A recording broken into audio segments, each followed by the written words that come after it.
क्या है गुप्त नवरात्रि का रहस्य? गुप्त नवरात्रि का रहस्य अत्यंत गूढ़ और रहस्यमय है।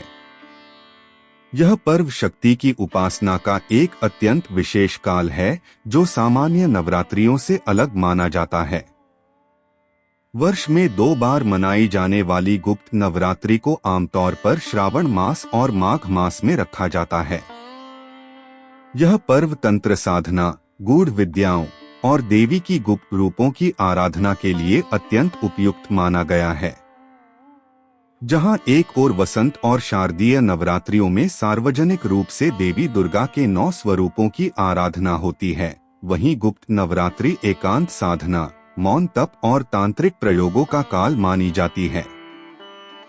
यही कारण है कि इसे गुप्त कहा गया है। यह आमजन से छिपा हुआ, साधकों के लिए सुरक्षित और अत्यंत फलदायक माना गया है। गुप्त नवरात्रि की शुरुआत त्रेतायुग और द्वापर युग से मानी जाती है। तंत्र ग्रंथों में इसका वर्णन विशद रूप में मिलता है। मान्यता है कि इस कालखंड में देवी की साधना करने से साधक को अलौकिक शक्तियों की प्राप्ति होती है। यह काल ऐसे लोगों के लिए विशेष माना गया है जो आत्मोन्नति, तांत्रिक सिद्धि अथवा संसार से ऊपर उठकर ईश्वर के रहस्यों को जानने की इच्छा रखते हैं। जो लोग भौतिक सुखों से परे आध्यात्मिक उन्नति या गूढ़ शक्तियों की प्राप्ति की चाह रखते हैं, उनके लिए यह समय सर्वोत्तम होता है।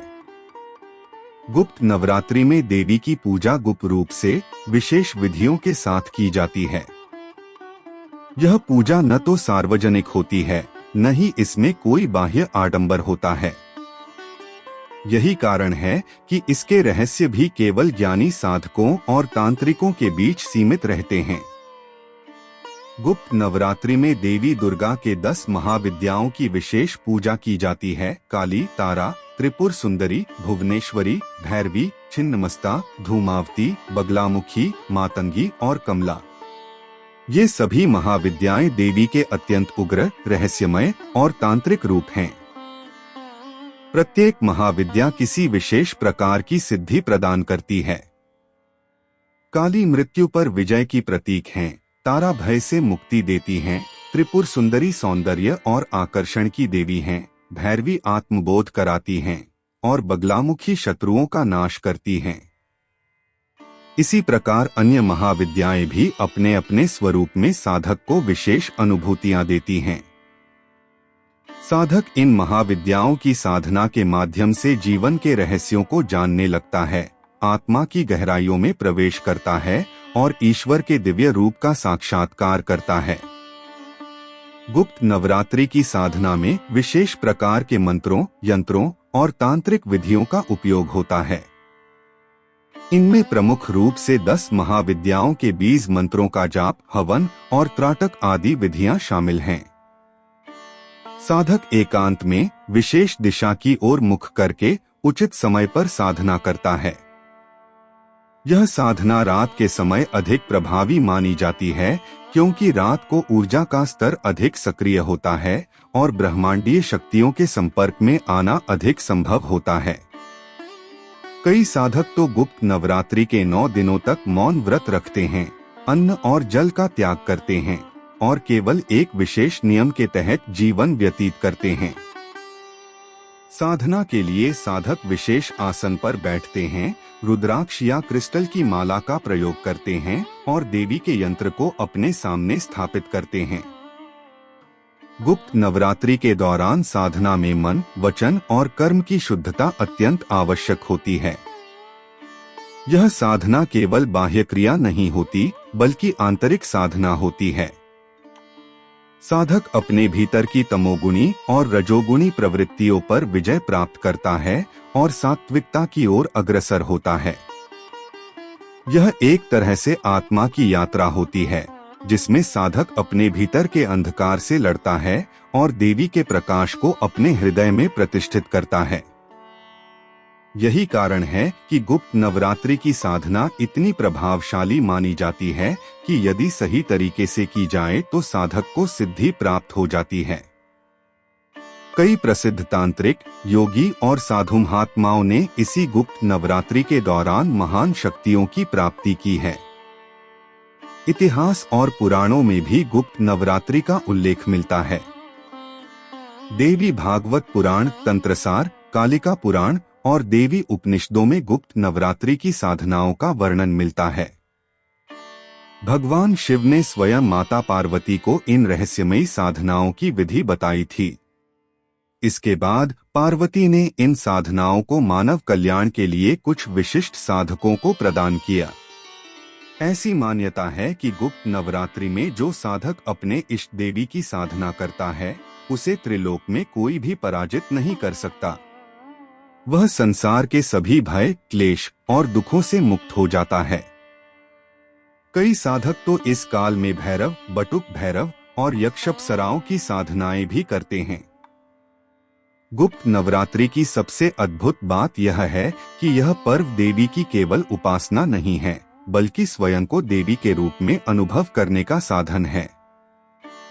साधक जब देवी के मंत्रों का जाप करता है, जब वह उसके यंत्र पर ध्यान केंद्रित करता है, तब वह धीरे धीरे अपने भीतर उस शक्ति को जागृत करता है जो उसे दिव्यता की ओर ले जाती है। इस साधना के द्वारा वह यह जानने लगता है कि देवी कोई बाहरी सत्ता नहीं, बल्कि उसकी अपनी चेतना का सबसे उच्चतम रूप है। वह यह अनुभव करने लगता है कि शक्ति बाहर नहीं, भीतर है। यह आत्मबोध, यह दिव्य दर्शन, यही गुप्त नवरात्रि की सबसे बड़ी सिद्धि है। तंत्र शास्त्रों में गुप्त नवरात्रि को मोक्ष प्राप्ति का एक राजपथ बताया गया है।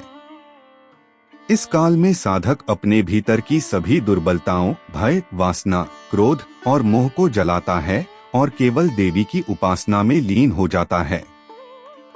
यह साधना इतनी शक्तिशाली होती है कि यदि साधक का मन एकाग्र हो, उसकी श्रद्धा अटूट हो और उसकी साधना शुद्ध हो, तो उसे सिद्धियों की प्राप्ति सुनिश्चित मानी जाती है। अनेक तांत्रिक ग्रंथों में लिखा गया है कि यदि कोई साधक केवल एक बार भी गुप्त नवरात्रि में पूर्ण निष्ठा से साधना कर ले, तो उसके जीवन के सारे संकट समाप्त हो जाते हैं और वह ईश्वर के निकट पहुंच जाता है। गुप्त नवरात्रि केवल साधकों के लिए ही नहीं, बल्कि आम जन के लिए भी अत्यंत लाभकारी हो सकती है, यदि इसे श्रद्धा और नियम से मनाया जाए। घर में देवी के चित्र के समक्ष दीप प्रज्वलित करके, दुर्गा सप्तशती का पाठ करके और उपवास रखकर भी व्यक्ति देवी की कृपा पा सकता है। कई लोग इस दौरान विशेष जप करते हैं, जैसे ऐं ह्रीं क्लीं चामुंडाय विच्चे या दुं दुर्गाय नमः।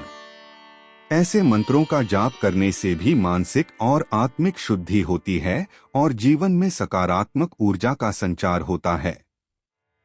गुप्त नवरात्रि का वास्तविक रहस्य केवल पूजा या तांत्रिक विधियों तक सीमित नहीं है।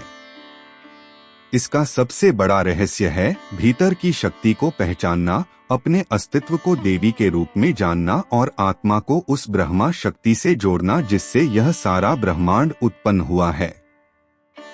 यह वह काल है जब व्यक्ति अपने जीवन की दिशा बदल सकता है।